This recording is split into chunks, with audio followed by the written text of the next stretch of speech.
Hello and welcome to a Golden Insight. This is a little deviation from our normal format. Today we're in the Royal Gold Research Gardens and Nate, our soil scientist, and myself are going to do a little subjective experiment and try one of our... What kind of jalapenos do we have today? These are called Big Guy Jalapeños.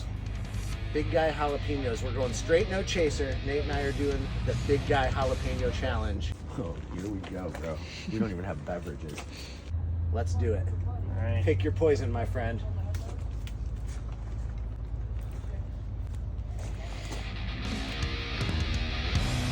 All right, here we go.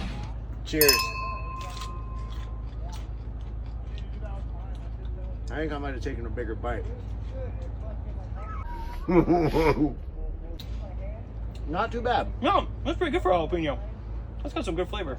I mean, Really good flavor, not there's a some ton spice.